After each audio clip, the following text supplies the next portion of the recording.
नमस्कार, आप देख रहे हैं लोकतंत्र और मैं हूं आपके साथ नेहा दुबे। कृषि कानून के मुद्दे पर किसान संगठनों और सरकार के बीच आज 8वें दौर की बातचीत हुई।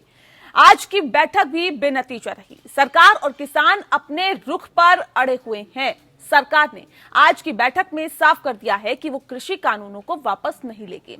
वहीं किसान तीनों कृषि कानून को वापस लेने की मांग पर अड़े हुए हैं। आज की बैठक भी कोई हल नहीं निकाल सकी और सरकार और किसान नेताओं के बीच 15 जनवरी को दोपहर 12 बजे एक बार फिर से बैठक होगी।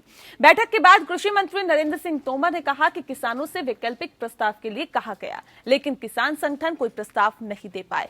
उन्होंने उम्मीद जताई कि 15 जनवरी को अगले दौर की बातचीत में कोई समाधान निकलेगा। बैठक के बाद किसान नेता हनान मुल्ला ने कहा कि कृषि कानून जो है वो किसान विरोधी है।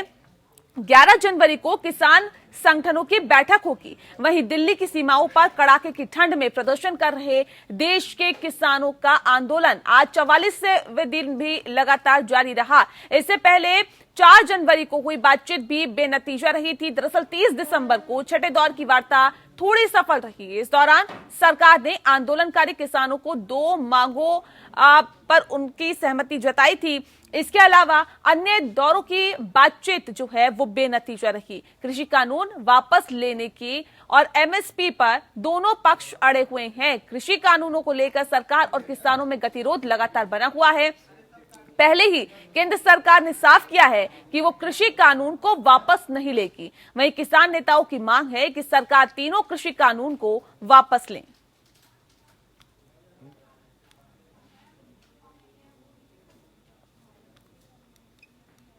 बहुत देर तक चर्चा के बाद भी कोई विकल्प आज प्रस्तुत नहीं किए जा सके और इसलिए आज चर्चा का दौर यहीं स्थगित हुआ और यूनियन और सरकार दोनों ने मिलकर ये तय किया है कि 15 जनवरी को पुनः दोपहर 12 बजे वार्ता के लिए इकट्ठा होंगे।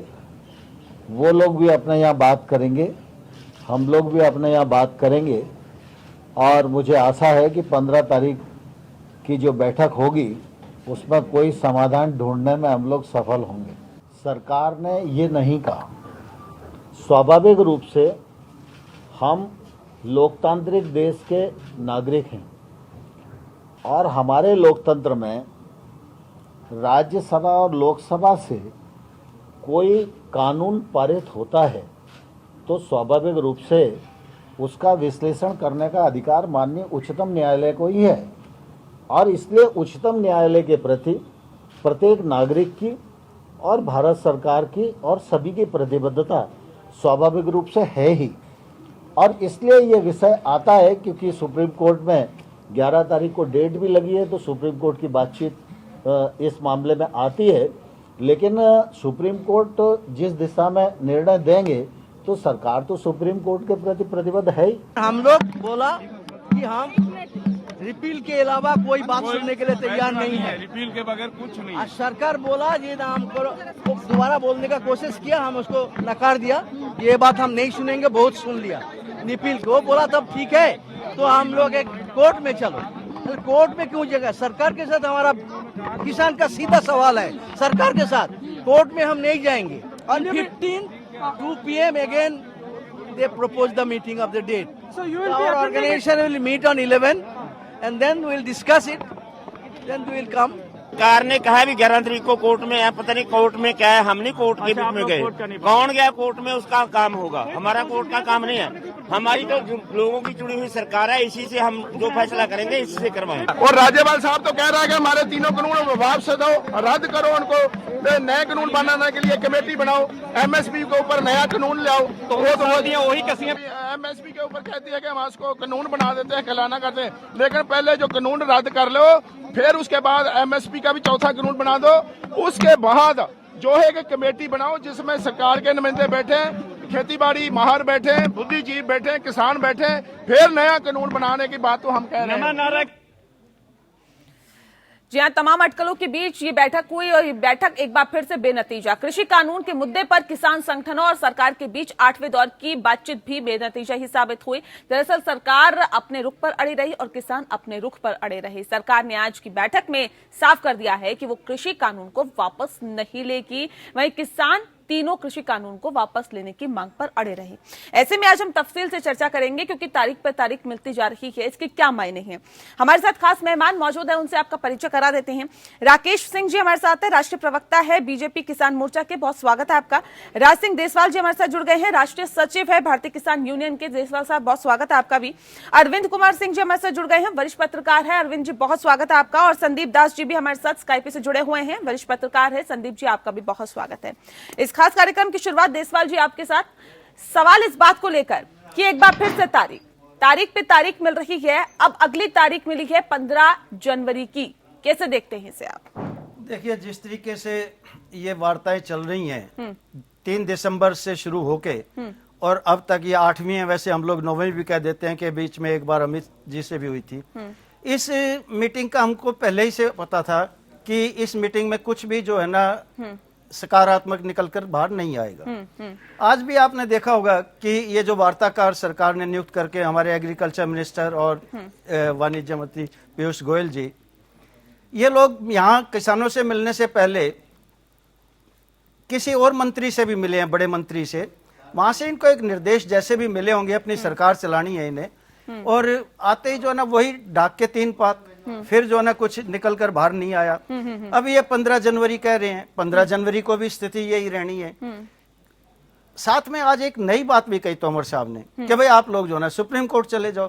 भाई सुप्रीम कोर्ट हम जाएंगे या नहीं जाएंगे, ये भी आदेश हम सरकार से लें या सुझाव सरकार से लें, ये कहकर इन्होंने दिखा बहुत अहम बात आपने कही है। सवाल इस बात को लेकर है राकेश जी, जब बैठकों से समस्या का समाधान नहीं निकल रहा तो इन बैठकों के क्या मायने हैं? नहीं, बैठकें अगर हो रही हैं तो किसी न किसी अगली भी जो तारीख तय हुई है वो किसान संगठन के नेताओं से बातचीत करके तय हुई है। और जितनी वार्ता होती है, व्यवधान कहाँ आता है, जैसे देसवाल जी कह रहे हैं कि 15 तारीख को भी यही होगा, तो आप पहले से ही तय करके बैठे हैं कि अगली भी जो तारीख मिलेगी तारीख ही मिलेगी। लेकिन बातचीत, अगर ये कहा जाए कि जब तक वापस नहीं होगा तब तक हम बातचीत नहीं करेंगे, तो वापस नहीं होगा तो एक ही विषय रह गया ना, फिर बातचीत का क्या औचित्य है? आप बैठे रहिए धरने पर, आप ये कह देते। लेकिन अगर वार्ता के लिए जा रहे हैं तो बिंदुओं पे बात होगी, मुद्दों पे बात होगी, तो वो अड़चन आ रही है। बिल्कुल, ये जो अड़चन की बात कर रहे हैं अरविंद जी, सवाल इस बात को लेकर है, ये अड़चन कितनी बड़ी है और क्या नहीं लगता कि सरकार के लिए बहुत चुनौती बढ़ के सामने आ रही है? हाँ, देखिए बिल्कुल ठीक कह रही हैं। ये आरंभिक संवादहीनता जो रही है, क्योंकि ये जब 5 जून को ऑर्डिनेंस आया तो जो बिंदु जिनको लेकर के आज किसान जो बात कर रहा है वो मुख्य रूप से वही बिंदु हैं जो 5 जून को जब लाए गए तो किसानों ने तभी विरोध करना शुरू कर दिया था। तो उस समय अगर सरकार ने ठीक से हैंडल किया होता और उनके तथ्यों को शामिल किया होता तो आज़ादी के बाद का ये इस तरह का ऐतिहासिक आंदोलन, क्योंकि मैं भी 1986-87 से लगातार किसान आंदोलनों को देख रहा हूँ, ऐसे आंदोलन की नौबत मुझे नहीं लगता आती। और अब तो दूसरी स्थिति है, क्योंकि तब तो ये था कि चौधरी महेंद्र सिंह टिकैत हैं, जैसे मान लीजिए शरद जोशी हैं, प्रोफेसर नंजुंडा स्वामी हैं, ये अपने अपने इलाकों के बड़े किसान नेता थे और ये जो चाहते थे वही होता था। लेकिन अब तो 41 लोग हैं, एक सामूहिक नेतृत्व है। पहली बार ऐसा है कि जबकि एक सामूहिक नेतृत्व है और कोई एक फैसला कर नहीं सकता, तो मुद्दा जो है इसमें सीधा सा ये है कि वो जो संवादहीनता थी अगर वो कायम नहीं रहती और अगर स्टैंडिंग कमेटी को भी चला गया होता है बिल, जिसमें जैसे आपको याद है भूमि अधिग्रहण विधेयक तो स्टैंडिंग कमेटी को गया और उसमें जो है 28 मीटिंगें की सुमित्रा महाजन जी अध्यक्ष थी उसकी। तो मुझे लगता है कि जब आप एक बृहद हितों को लेकर के कानून बना रहे हैं तो कानून बनाने की भी एक प्रक्रिया का ठीक पालन स्टेक होल्डर के साथ वार्ता अगर हो गई होती तो किसान भी जो है, क्योंकि किसान का तो ये कहना कि हमारे मरने जीने का सवाल है ये कानून, तो इसलिए जो है सरकार और किसान दोनों के बीच में इस समय नहीं लग रहा कि जड़ता के टूटने का कोई ऐसा मुद्दा है। अड़े तो दोनों लोग हैं, निकलता हुआ दूर दूर तक नजर नहीं आ रहा है। एक सवाल इस बात को लेकर संदीप दास जी कि क्या ये जो जटिल समस्या पैदा हुई है, जो स्थिति बनी हुई है, ये मुद्दे को ठीक से समझ ना पाने की वजह से बनी हुई है क्या? देखिए, मुद्दे को समझने का सवाल नहीं है, मुद्दे को सब समझ में आता है। इस मुद्दा ये सारे जो एमएसपी वाला जो मुद्दा है ये तो कानून का दायरे में नहीं आता है, ये तीनों कानून के दायरे में एमएसपी वाला में नहीं आता। ये कब से डिस्कस हो रहा है एमएसपी में, बहुत सालों से, मैं तो 18 साल से ऑलमोस्ट कर रहा हूँ रिपोर्टिंग हो रहा है। तो क्यों पिछले बार सरकार जो थे चिदम्बरम साहब बोले थे कि हम लोग ने नहीं किया, करना चाहिए। एमएसपी वाला तो बहुत ही दिन से डिबेट कर रहा है। ये कहना कि कानून डिबेट नहीं कर रहा था, मैं उसमें एग्री नहीं करता हूँ। इस कानून इवन यूपी सरकार 2 में लाई थी। ये कानून, ये एग्रीकल्चर मार्केटिंग रिफॉर्म कितना तमाम सरकारें मॉडल एक्ट बनाई है, तमाम सरकारें ये करिए। यूपी सरकार 2 में बनी थी, 2000 में मार्केटिंग जो मॉडल एक्ट में वो बना था। तो ये तो डिबेट चल ही रहा था, बट मुझे लगता है सरकार की तरफ से कमी बोले कम्युनिकेशन स्किल है या व्हाटएवर इट इज, बट जब डिस्कस करते हैं फार्मर जाकर, तो ये कहना कि कानून वापस लो, तो वही मुद्दों में बात नहीं होता है, कानून वापस नहीं होता। तो अब बातचीत क्या करना है? कानून अगर वापस ही लेना है, उनका डिमांड है, तो अभी बातचीत करने की जरूरत नहीं है। सुप्रीम कोर्ट पर ठीक है, सुप्रीम कोर्ट का दरवाजा खटखटाना एक रास्ता हुआ है, क्योंकि कोई डिबेट में, कोई डिस्कशन में कोई तो एक पॉइंट निकले।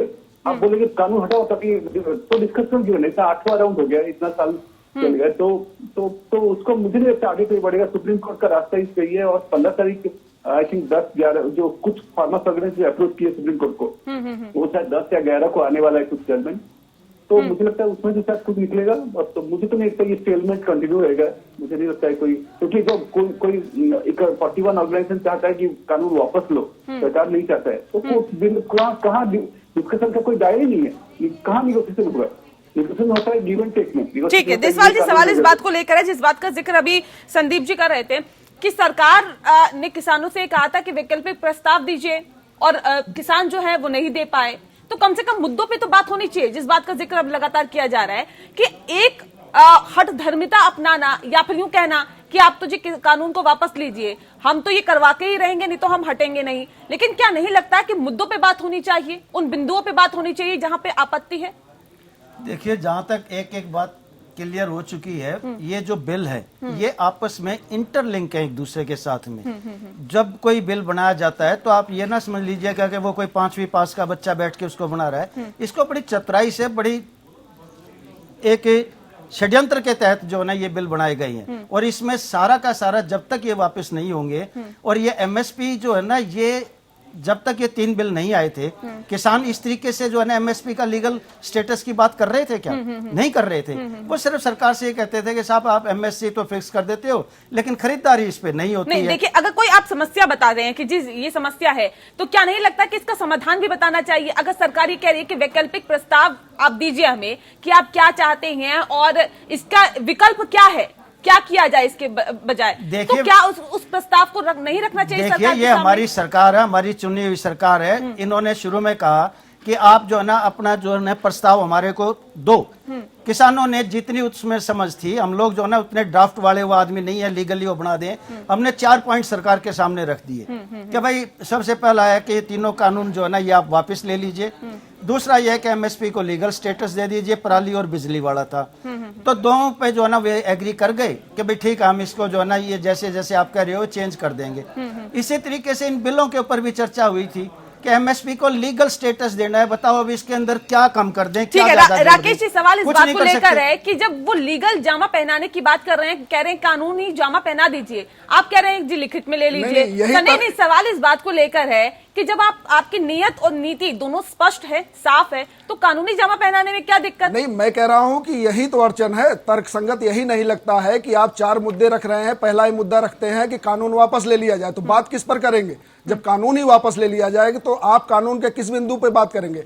अरविंद जी कह रहे थे कि इस पर पहले बहस नहीं हुई, बहस करीब 2-3 साल चली है। इसी से संबंधित 92 के आसपास भानु प्रताप सिंह की कमेटी के इसी के आसपास इसी विषय पर रिपोर्ट है। और राकेश टिकैत, जिस संगठन से आप आते हैं देसवाल जी, राकेश टिकैत नीति आयोग की बैठक में कम से कम दर्जन बार शामिल हुए हैं। और आप कहते हैं 4 जून 2020, आप हिंदुस्तान टाइम्स उठा के देखिए, उनका स्वागत है कि 27 साल बाद हमारी मांग पूरी हुई है।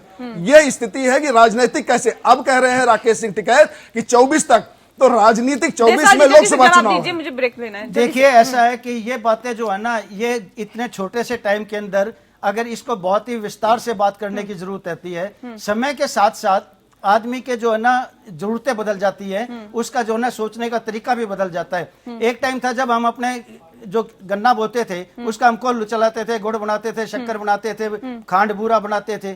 हमारे कोल्हू बंद करवा दिए गए। हमें कहा कि सारा गन्ना आप चीनी मिलों को दोगे, हम चीनी मिलों को देने लग गए। आज क्या हालत होगी हमारी। अब कहते हो जी आप जो है ना दोबारा कर, या नहीं, ये ऐसा नहीं 7 होता। महीने में राकेश टिकैत का स्टैंड बदल गया। 7 देखिए महीने में। हम लोग जो है ना, हम लोग कोई मृत आदमी नहीं है, जीवित आदमी जो होता है वो समय के अनुसार जो है ना बात। नहीं, 7 अभी आपने महीने कहा में। देखिए किसान इतना लंबा या कानूनी जामा और तमाम चीजों में नहीं उलझना चाहता है, या फिर ऐसा कोई प्रस्ताव नहीं बना सकता है, ऐसा कोई खाका नहीं बना सकता।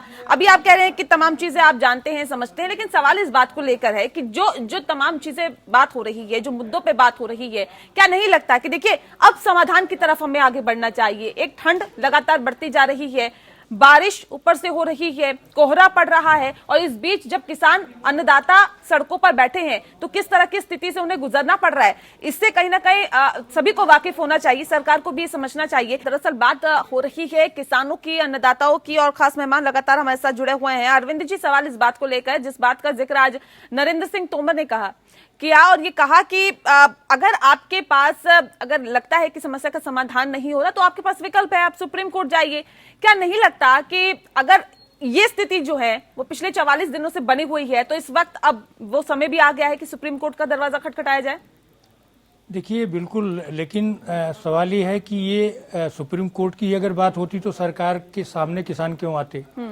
उनका तो मुख्य मुद्दा ये रहा है कि भाई एक निर्वाचित सरकार जो कि कानून बनाती तो अंतोगत्वा जो है, जो इलेक्टेड माने विधायी लोग, विधायिका बनाती है कानून, संसद ने कानून बनाया है जो है। और कोई भी कानून ऐसे नहीं बनता। आप ये देख लीजिए भारत में जितने कानूनों के बनने की प्रक्रियाएं हैं 260-65 दिन लगता है।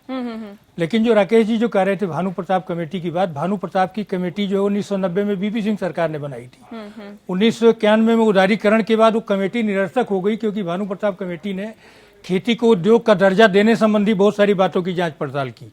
आज खेती को उद्योग का दर्जा देने की बात नहीं है, जो बातें हो रही हैं, सबसे ज्यादा महत्वपूर्ण सवाल यह है कि पूरे देश का किसान इस समय केवल इस बात को लेकर आंदोलित है कि उसको फसलों का वाजिब दाम नहीं मिल रहा है। वाजिब दाम कहाँ मिलेगा? आपका मंडियों में मिलेगा। तो मंडियां भी सबसे ज्यादा कहाँ है? हरियाणा, उत्तर प्रदेश और पंजाब में सबसे ज्यादा मंडियां हैं। 2006 में जो है पंजाब इन्होंने बिहार ने मंडियों को एबॉलिश कर दिया, खत्म कर दिया।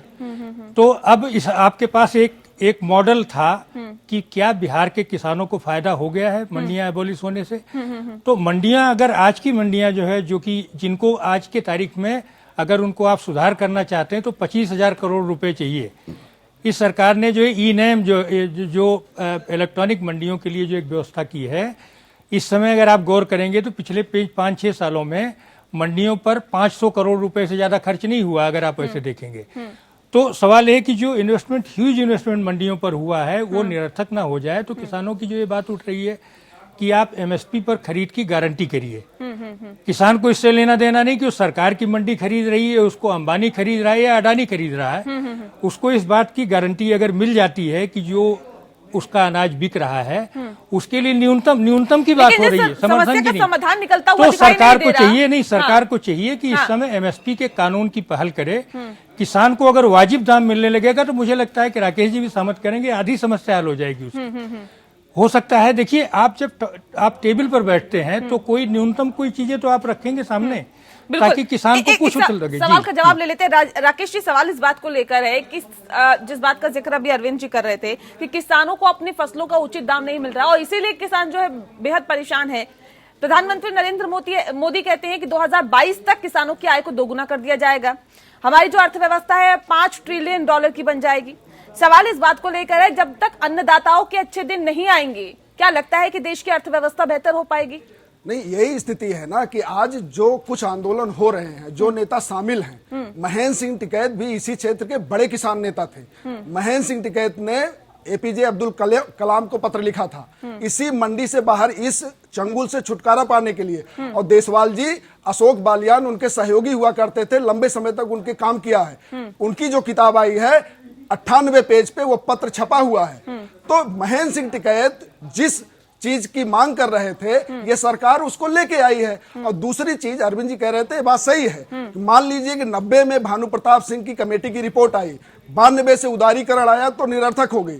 तो 92 से लेकर अभी तक हम जिस रास्ते पर चल रहे हैं, सारा क्षेत्र जिस रास्ते पे चल रहा है, उस रास्ते से किसान को क्यों डराया जा रहा है कि कोई पूंजीपति आएगा तो लूट लेगा, कोई पूंजीपति आएगा तो आपकी जमीन ले लेगा। नहीं, देशवाल जी तो ये कह रहे हैं ना कि कोई हमें डरा नहीं रहा, हम कानून की अच्छी समझ रखते हैं, हमें पढ़ना लिखना आता है, हम जानते हैं कि कानून हमारे पक्ष में नहीं है। देशवाल जी क्या कह रहे हैं आप? देखिए, सबसे पहली बात कि ये महेंद्र सिंह टिकैत जी का नाम ले रहे हैं, काफी पुरानी बात को, लेकिन मैं नई बात बोलता हूं। जब हमारे आदरणीय प्रधानमंत्री नरेंद्र मोदी जी मुख्यमंत्री थे गुजरात के, तो इन्होंने मनमोहन सिंह जी को पत्र लिखा कि एमएसपी को लीगल गारंटी दीजिए और एमएसपी जो अन्ना पे ही खरीदारी होनी चाहिए।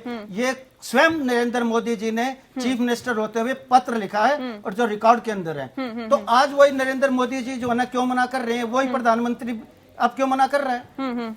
जरा इसका भी पूछ लीजिए। नहीं, गारंटी की बात आप मान रहे हैं तो गारंटी पे बात कर रहे हैं। सरकार तो कह रही है ना कि ऐसे ही विषय पे बात करिए, कानून वापस हो जाएगा तभी बातचीत। तो बातचीत फिर किस विषय पे होगी? वापस हो जाएगा। जैसे पराली और बिजली का बिल वापस हुआ, यानी उसमें संशोधन हुआ, आज तोमर जी कह देते हैं हम एमएसपी को गारंटी देने के लिए तैयार हैं, 3 बिलों पे हमारी सहमति नहीं। ये आप आज कह देते हैं, ये आप दावा करिए कि आज अगर वो कह देते हैं कि मैं गारंटी दे रहा हूं तो आंदोलन समाप्त कर देगा। जिस समय वे 2 कानून वापस लिए थे, गारंटी के साथ आंदोलन समाप्त हो जाएगा। आप कह रहे हैं गारंटी अगर दे दोगे तो वापस हो जाएगा क्या? उस पे क्या हमने ये दिया था? वो भी नहीं हुआ था। जी अरविंद जी कुछ कहना चाह रहे हैं? देखिए, ऐसा है कि किसान भी जो है ना, किसान को भी जब वो लौटेगा घर पर अपने, तो कुछ सम्मानजनक रास्ता तो उसके भी सामने चाहिए ना।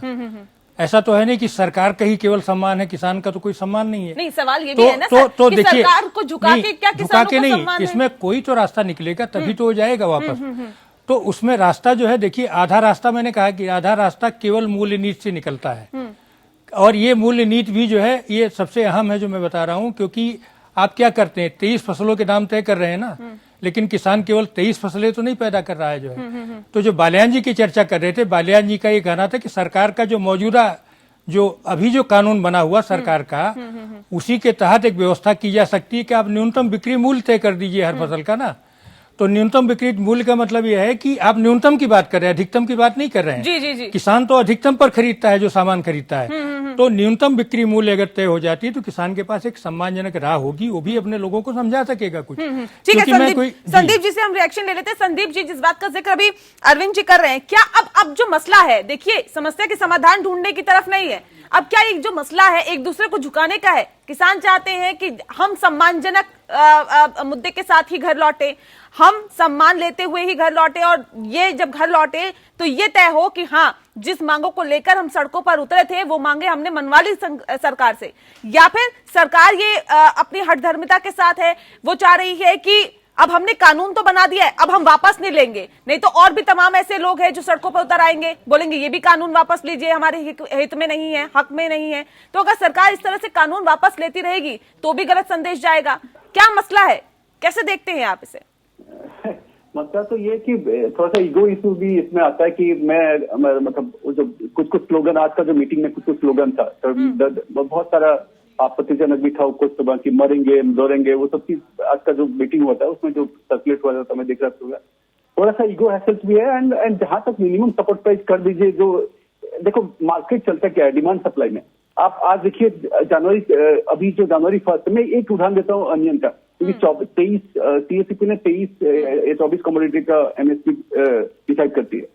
उसमें हॉर्टिकल्चर प्रोडक्ट आता नहीं है, मोस्टली नहीं आता है। अनियन का देखिए, प्याज का दाम सरकार ने हटा दिया, एक्सपोर्ट बैन हटा दिया। एक डिमांड सप्लाई का इश्यू है, अगर एक्सपोर्ट बैन नहीं हटाता उसका प्राइस पता नहीं कभी कहाँ गिर जाता अभी। तो ये देखने के लिए हर कमोडिटी का एक डिमांड सप्लाई का इश्यू होता है, और मिनिमम सपोर्ट तय कर देने से कौन खरीदेगा, मैं बता दूं। तो आपके पास जी, आपके पास देखिए खरीदता कौन है बेसिकली, एमएसपी ऑपरेशन होता क्या है। तो जनरली जो सरकार खरीदती है, पंजाब, देखो पंजाब, हरियाणा, उड़ीसा, कुछ उत्तर प्रदेश, राजस्थान, उड़ीसा, मध्य प्रदेश, छत्तीसगढ़ और आंध्र प्रदेश, तेलंगाना खरीदा जाता है राइस और रुई, और नाफेड खरीदती है ऑयल सीड्स और पल्सेस कुछ राज्यों में, और थोड़ा सा कोपरा खरीदा जाता है, कॉटन कॉर्पोरेशन का कॉटन करते हैं, और तो कोई प्रोक्योरमेंट नहीं होता है कुछ।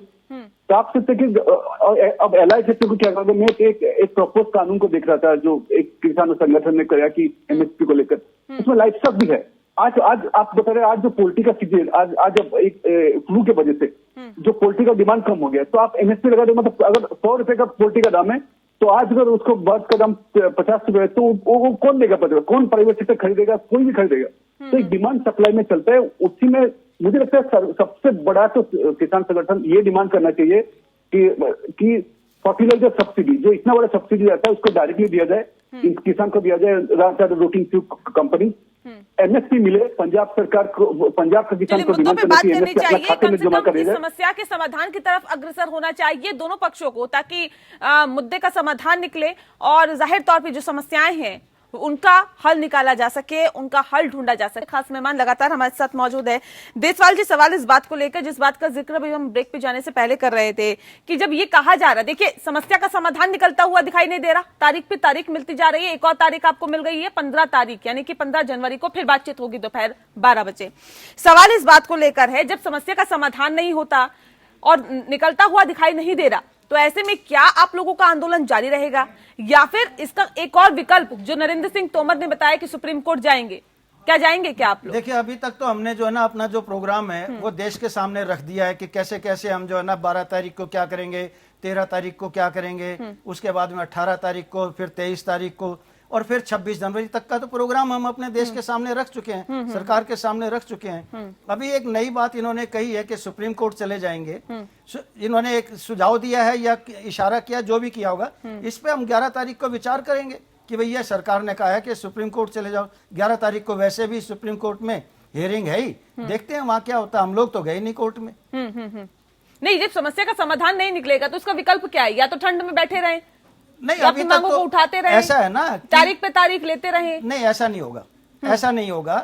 कैसा होगा? हल तो इसका निकलेगा, हल इसका निकलेगा। ये कितना टाइम लेती है अभी ये, और साथ में जो है ना क्या क्या अभी हमारे 60 से ऊपर आदमियों की जो है ना अकाल मृत्यु हुई है, जिस तरीके से वे शहीद हुए हैं, हम तो कहते हैं कि शहीद हुए हैं वे इस आंदोलन के ऊपर।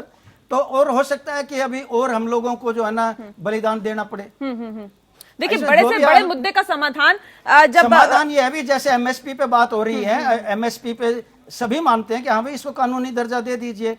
एक छोटी सी एक इशारा बता रहा हूँ, एसेंशियल कमोडिटीज एक्ट के अंदर एक अमेंडमेंट हुआ है। पहले ये था कि एक सीमा थी कि इससे ज्यादा जो है ना आप स्टोर नहीं कर सकते, अपने गोदामों में नहीं रख सकते। उस लिमिट को इन्होंने हटा दिया। क्या अब आप चाहे लाखों टन जो है ना जितना भी आए आप अपने पास रख सकते हो। क्या इशारा करता है ये? क्या ये अच्छे का इशारा कर रहा है? ये जो इससे क्या यानी कालाबाजारी नहीं बढ़ेगी? ज्यादा पैसे वाला ज्यादा स्टोरेज करके रख लेगा। ये जो शंकाएं हैं राकेश जी, क्या नहीं लगता है कि शंकाएं वक्त रहते दूर कर देनी चाहिए थी? अगर ऐसा हो जाता तो शायद आज ये स्थिति नहीं होती देश में। नहीं, जैसे अरविंद जी बात कर रहे थे, ये बात सही है कि जिन मुद्दों पर अरविंद जी बात कर रहे हैं उन मुद्दों पे अगर बात होती तो कब का समाधान निकल चुका होता। नहीं, जिस मुद्दे का जिक्र अभी देसवाल जी कर रहे हो उस मुद्दे पे आइए। नहीं, इनका जो मुद्दा है ये बताइए, पहली बार तो आप ये कहते हैं कि आप बाजार से काट के किसान को रखेंगे, बाजार के साथ क्यों नहीं जोड़ रहे हैं किसान को? ये बताइए कि आज आपके पास जितना आपकी खपत है उससे ज्यादा अनाज उत्पन्न कर लिया आपने, और कोई आपसे कॉन्ट्रैक्ट फार्मिंग के जरिए ये कहा कि भाई मैं आपसे ऑस्ट्रेलिया भेज रहा हूं, तो अगर एक महीने वो रोकना पड़ गया उसको, उस व्यापारी को, तो एसडीएम पहुंच जाएगा उस एक्ट के तहत। तो जो किसान को फायदा ऑस्ट्रेलिया में बेचने से मिलता था वो नहीं मिलेगा। तो आप चाहते हैं कि वो आढ़ती के जरिए पूंजीपतियों तक पहुंचे। ये कौन सा तर्कपूर्ण विषय है? इन विषयों पर आप बात कर रहे हैं। बात होनी भी चाहिए, लेकिन इन विषयों पर होनी चाहिए। कानून वापसी तक हम बात नहीं करेंगे, बात भी हो रही है, तो बात बढ़ेगी कैसे आगे? तो ये पूर्वाग्रह और ये सब चीजें किनारे रखिए। और एक दिक्कत क्या है? दिक्कत है कि दो नेता जो इस पूरे किसान, हन्नान मुल्ला पश्चिम बंगाल से वो आउट हो चुके हैं, सीपीएम के नेता हैं, वो उस बैठक में बैठे हैं। योगेंद्र यादव जब रणनीति तय होती तो उनके साथ बैठते हैं, हन्नान मुल्ला बैठते हैं। ये नहीं चाहेंगे कि किसान और सरकार के बीच का रास्ता निकले। किसान की जो मांगे हैं, एमएसपी है, एपीएमसी खत्म होने का है, दो मांगे मान ली गई है। रिएक्शन ले लेते हैं अरविंद जी। इस बात का जिक्र देखिए लगातार होता है इससे पहले भी हमने देखा कि सरकार के कुछ मंत्रियों की तरफ से इस तरह के बयान दिए गए कि कुछ नेता हैं, कुछ ऐसे लोग भी इस आंदोलन में शामिल हो गए हैं जो कि नहीं चाहते हैं कि समस्या का समाधान निकले। उसी बात का जिक्र अभी राकेश जी ने भी किया है। क्या वाकई आपको लगता है कि जिन नामों का जिक्र ये कर रहे थे राकेश जी, क्या ये लोग नहीं चाहते हैं कि समस्या का समाधान निकले, इसलिए अभी तक ये जो समस्या है वो इतना जटिल रूप ले चुकी है? नहीं, मैं थोड़ा राकेश जी से इस मामले में सहमत नहीं हूं, क्योंकि मेरा ये मानना है कि ये किसी एक या दो आदमियों के हाथ में आंदोलन रह नहीं गया है। ये आंदोलन जो है, जब भी कोई मिलना जुलना होता, कोई बात होती है, तो सारे के सारे संगठन एक साथ बैठ करके और एक सामूहिक फैसला ले रहे हैं। क्योंकि अगर वैसे ही होता ना, तो मैं कह तो रहा हूँ कि मैंने वो आंदोलन भी देखा कि चौधरी साहब बोट क्लब पर लाखों किसानों के साथ बैठे थे, टिकैत साहब, और इसके बाद बिना किसी समाधान के चले गए। किसी किसान ने नहीं पूछा कि आप क्यों चले गए। नहीं, अगर आप ये और कहते ऐसे हैं भी मौके देखे, ये सामूहिक ये जो सामूहिक एकजुटता है आंदोलन पर, सुनिए, सामूहिकता जो है, अगर आप ये कहते हैं अरविंद जी, सवाल इस बात को लेकर है सर, किसान आंदोलन किसान जो संगठन है देश में कितने हैं? तकरीबन 500 से ज्यादा। सवाल इस बात को लेकर है, महज 40 संगठन इस बैठक में शामिल हो रहे हैं। क्या हम ये मान के चले कि बाकी जो 460 संगठन से ज्यादा जो किसान संगठन है वो इससे इत्तेफाक नहीं रखते या फिर इस आंदोलन के साथ जुड़े हुए नहीं है? नहीं, देखिए, ये जो जब आप आंदोलन चलता है तभी तो आप किसी की ताकत या उसकी कमजोरी का आकलन करते हैं। अभी जो है, देखिए, जो सरकार ने भी इस बीच में बहुत सारे संगठनों से अलग से वार्ता की है जो इस कानून का समर्थन कर रहे हैं। बिल्कुल।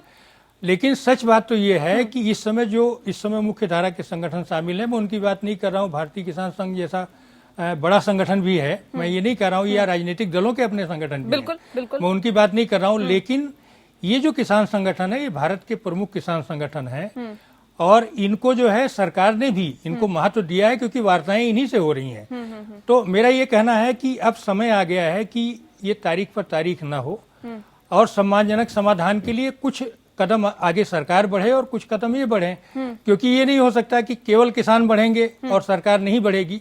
और इसके बढ़ने का एक रास्ता है जो मुझे लग रहा है, वो रास्ता ये है कि एमएसपी पर कानून बनाने की प्रक्रिया शुरू हो, पहली चीज। ठीक है। दूसरा आखिरी एक चीज कहना चाहूंगा कि अगर रास्ता नहीं निकल रहा है तो संसद का एक विशेष सत्र क्यों नहीं बुला लिया जाता किसानों के मुद्दों पर? जो भी हैं प्रतिनिधि हैं, आखिर इलेक्टेड रिप्रेजेंटेटिव तो हर इलाके का है ना, वो सारी बातें किसान संगठन रख दे उनके सामने, और एक 2-3 दिन 4 दिन का सत्र हो जाए। बिल्कुल ठीक है। संदीप जी, सवाल इस बात को लेकर है जिस बात का जिक्र अभी अरविंद जी कर रहे थे कि अगर सरकार भी आगे बढ़े, सरकार भी चाहे कि समस्या का समाधान निकाला जाए तो निकल सकता है, लेकिन सवाल इस बात को लेकर है, क्या वाकई आपको लगता है कि सरकार की तरफ से कदम नहीं उठाए गए? क्योंकि इससे पहले हमने देखा कि कृषि मंत्रालय की तरफ से एक लेटर लिखा गया, किसानों को कहा गया कि आप तारीख बताइए, आप समय बताइए, आप बताइए कि कब आप वार्ता करना चाहते हैं।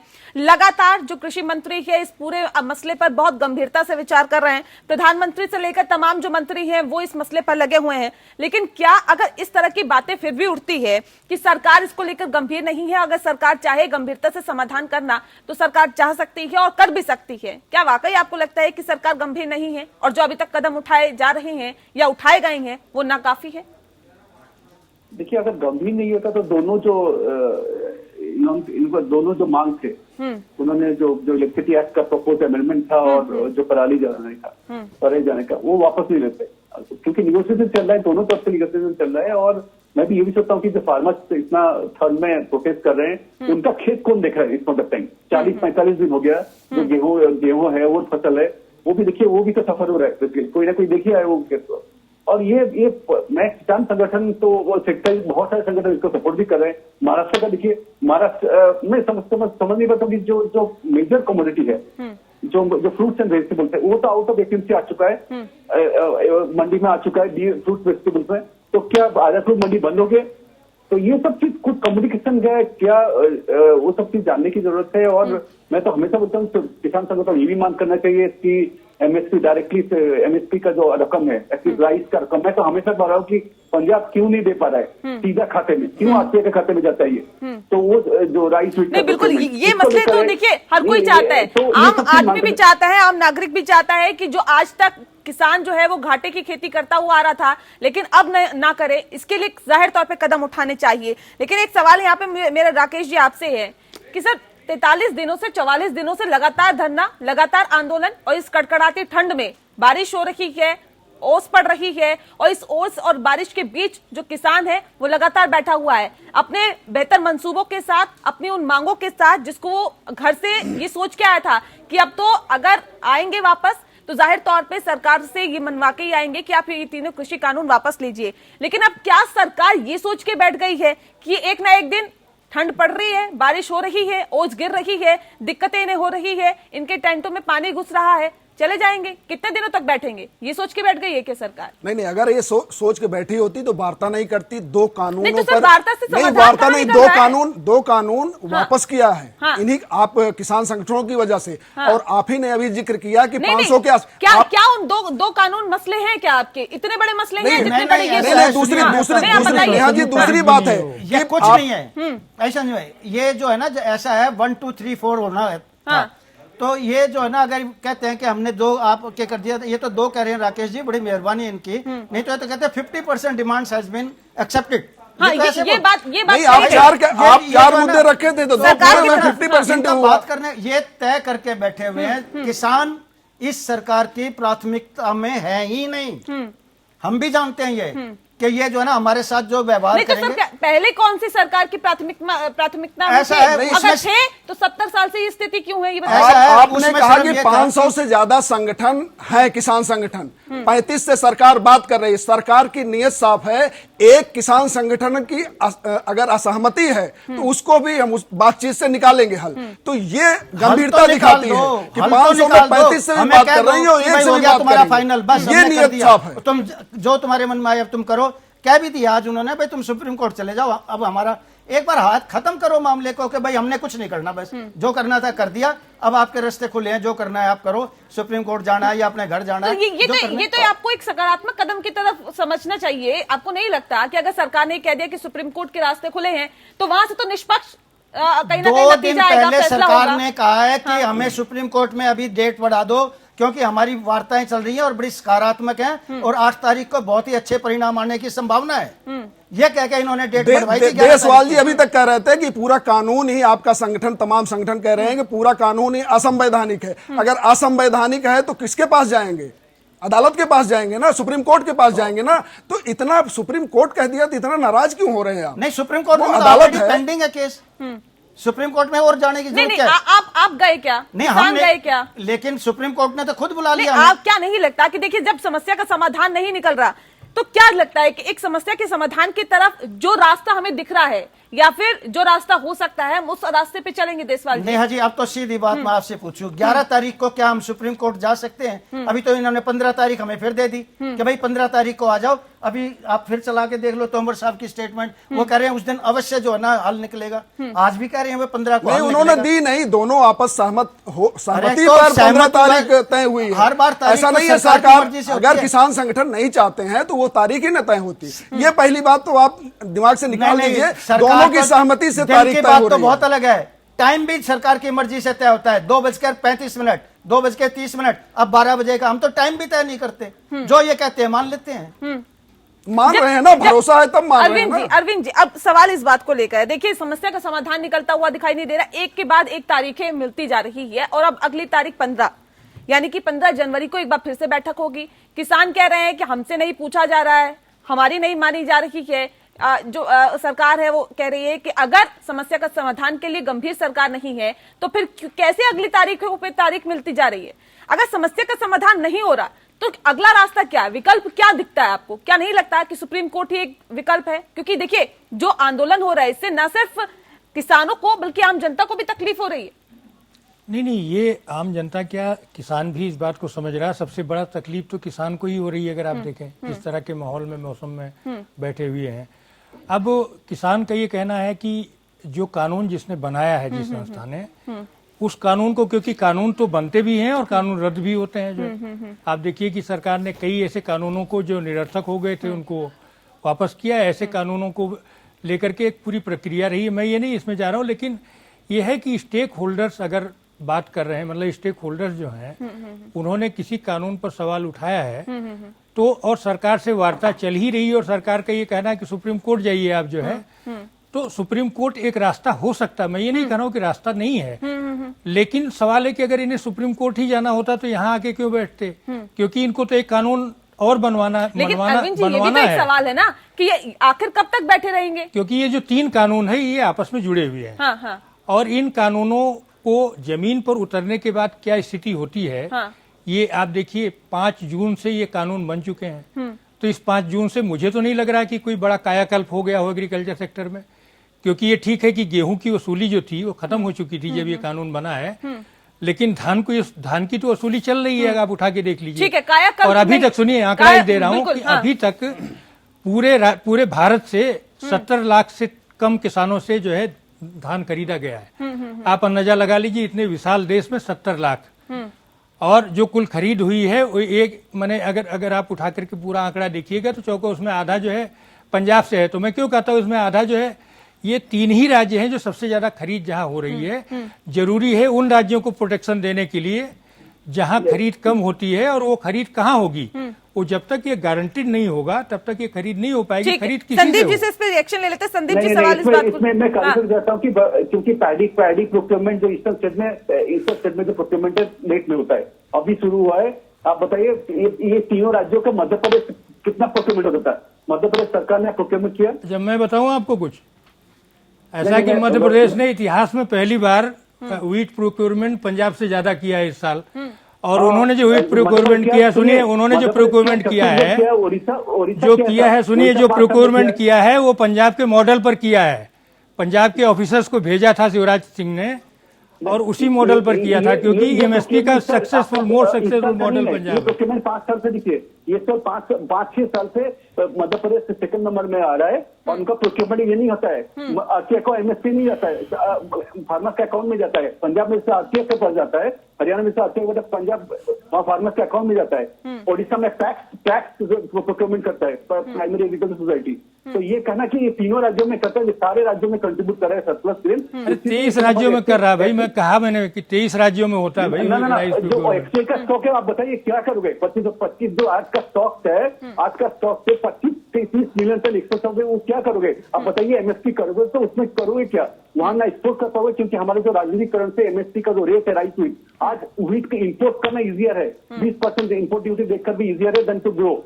तो वो भी देखना पड़ेगा, क्योंकि डिमांड सप्लाई का बात है कि आप बताइए राइस को करोगे, आप यहाँ इतना लोग बैठे हुए हैं, बताइए वो राइस को कौन लेगा? एक्सेप्ट अफ्रीका को एक्सपोर्ट करने का 25-30 मिलियन टन का ऑलमोस्ट एक्सेस प्राइस है, और पंजाब करीब 40% अभी जो प्रोक्योरमेंट है पंजाब। चलिए, इस मसले पर हम चर्चा आगे भी जारी रखेंगे, क्योंकि बहुत गंभीर विषय है, और ऐसे में अन्नदाता लगातार सड़कों पर हैं। 40 दिन से ज्यादा का वक्त बीत चुका है, अपनी मांगों को पुरजोर तरीके से उठा रहे हैं, और जिस तरह से डटे हुए हैं, जिस तरह से आगे की रणनीति साफ कर चुके हैं, इससे ये तो साफ हो गया है कि उनके मंसूबे, उनका जो जज्बा है, उनका जो जोश है, उसमें कहीं पर भी ढिलाई देखी नहीं जा रही है। खास मेहमान लगातार हमारे साथ जुड़े हुए हैं। राकेश जी, सवाल इस बात को लेकर है, जिस बात का जिक्र अभी ब्रेक पे जाने से पहले हो रहा था, कि जून से तो ये जो कानून है वो इम्प्लीमेंट हो चुका है, बावजूद इसके ऐसे कोई बड़े चेंजेस देख रहे हैं क्या आप? ऐसे कोई बड़े बदलाव देख रहे हैं जिससे कि पूरा कायाकल्प हो गया हो, किसानों की आय बढ़ गई हो, या फिर उनको बहुत ज्यादा फायदा हो रहा हो, जिस तरह का दावा किया जा रहा था? नहीं, ये तो कहना गलत होगा। 7 महीने में ही कायाकल्प की आप उम्मीद लगा बैठेंगे। 92 से लेकर उसी समय, जैसे आज विरोध हो रहा है, जब उदारीकरण आया था तो डंकल प्रस्ताव को लेकर यही कि जमीन ले लेंगे बहुराष्ट्रीय कंपनियां, ये ले लेंगी, आपको लूट लेंगे, किसानों को, ये सारे संगठन भी शामिल थे, हम भी शामिल थे। अब खुद तो बता रहा हूं, ये बदलाव कब तक देखने के लिए मिलेंगे? लेकिन आज 30 इसके लिए इंतजार कब तक करना पड़ेगा? हम कह रहे हैं कि साल भर इंतजार कर लीजिए। आप कह रहे हैं कि आप उदारीकरण का आप हिस्सा बन गए, सारे सेक्टर हिस्सा बन गए, आप किसानों के क्यों अलग रख के बैठते हैं? क्यों इंतजार नहीं हो रहा? क्या कह रहे हैं? वो कह रहे हैं 1 साल तक और इंतजार कर लीजिए, मतलब 1 साल इंतजार करिए, इसका जो नतीजा है वो सामने आ जाएगा। ऐसा है, अभी जो है इंतजार में कोई आपको फैसला होता नजर आ रहा है? हाँ। आज के हालात से नहीं आ रहा है ना, ये समय निकल ही जाएगा। अभी जो है ना गेहूं की फसल आ जाएगी, मार्च अप्रैल के अंदर आ जाएगी, तब देख लीजिएगा। असल बात यह है कि एक प्रधानमंत्री कहता है देश के अंदर अनाज की कमी है, देश भुखमरी में था। आप लोगों की उम्र कम है, अरविंद जी और हम जानते हैं उन दिनों को। देश ने अनाज उत्पादन बढ़ा दिया, किसानों ने अनाज उत्पादन बढ़ा दिया। आज उसको कह रहे हैं इतना उत्पादन कर दिया, डिमांड एंड सप्लाई की बात है। अब डिमांड एंड सप्लाई की बात आ गई, ठीक है ना, हमारी तो समझ से परे है। अगर हम लोग जो है ना, हो सकता है हम कल को जो है ना इतने ही चतुर हो जाएं कि डिमांड एंड सप्लाई को समझ जाएं, और हम जो है ना अपने खेतों के अंदर उतना ही उगाएं जितनी हमारी आवश्यकता है। उसके बाद में जो है ना देखते रहना, फिर खाना ऑस्ट्रेलिया का गेहूं, फिर ले लेना, तुम खा लेना सेब और मुरब्बा खा लेना, फिर यहाँ पे हम अपने अपने लायक पैदा कर लेंगे और बाकी अपना मंगा लो भाई जहां से तुम्हें मंगाना। ठीक है अरविंद जी, सवाल इस बात को लेकर है जिस बात का जिक्र लगातार किया जा रहा है। देखिए राजनाथ सिंह ने भी कहा कि आपने 70 सालों तक देखा कि किसानों ने हमेशा घाटे की खेती की है। अब इस कानून को भी देखिए और 2 साल का वक्त दीजिए सरकार को। अगर आपको लगता है कि इससे आपको फायदा नहीं हुआ तो फिर आगे सोचा जाएगा कि क्या करना है। लेकिन बावजूद इसके क्या नहीं लगता कि वो 2 साल का वक्त कम से कम किसानों को देना चाहिए? नहीं, देखिए किसान तो 70 साल से दे ही रहा है टाइम सरकारों को। और ये उदारीकरण वाली जो बात हो रही है, उदारीकरण के बाद ये बात सही है राकेश जी ने जो कहा कि ये सवाल उठ रहा है, लगातार उठ रहा है कि एपीएमसी ही क्यों, एपीएमसी ही क्यों, उससे बाहर क्यों नहीं। तो लेकिन अगर आप व्यवहारिक तौर पर आप किसी भी गांव में जाके देख लीजिएगा, जिन गांवों से मंडियां दूर हैं वहां फसल कटाई के बाद वहां का जो लोकल ट्रेडर है वही खरीदता है। तो इसलिए ये कहना कि मंडियों के बंधक हो गए हैं किसान, ये गलत है। ये जरूर जो बात उठ रही है ये गलत है। तो अब क्या रास्ता है? चौधरी टिकैत एक बात कहते थे कि 1967 को बेस ईयर मान के फसलों के दाम तय किए जाएं। यानी उस समय रिन साबुन का दाम क्या था या जो है लाइफ बॉय साबुन का दाम क्या था, आज गेहूं का दाम क्या है, डीजल का दाम क्या था, आज गेहूं का दाम क्या है। और मैं आपको बताऊं, एक आंकड़ा देना चाह रहा हूं कि आप कपास का 1974-75 में मतलब 1 क्विंटल कपास जो था वो 1 तोला सोना के बराबर थी।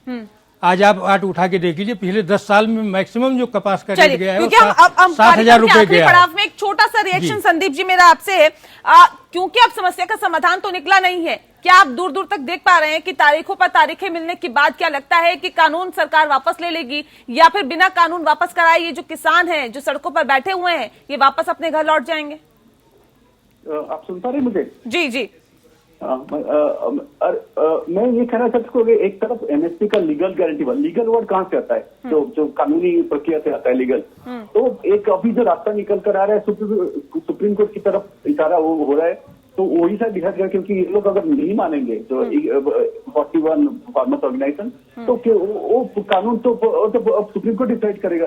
मतलब वापस लेने का तो मुझे नहीं लगता सरकार का कोई अभी इतना एम है और मोटिव है, ये नहीं है। और जहां तक एक मैं ऐड करना चाहता हूँ कि अल्टीमेटली तो डिमांड सप्लाई के जो है, मैं अभी भी बोलना चाहता हूँ कि क्या ये जो एफसीआई के पास फूड कॉर्पोरेशन ऑफ इंडिया का जो एक्सेस स्टॉक है उसको क्या कर सकते हो, क्योंकि एमएसपी के दाम में खरीदने के बाद उसको कहीं तो इकोनॉमिक कॉस्ट वो भी तो सरकार टैक्सपेयर का मनी जा रहा है ना। 25 जो फूड सब्सिडी बिल है वो बढ़ा है, तो वो भी तो देखना पड़ेगा कि कहीं ये तो नहीं कि खाली प्रोक्योरमेंट कर लिया। तो फूड तो डिमांड सप्लाई का है, सारे चीज डिमांड सप्लाई का है अल्टीमेट डिसाइड करने का।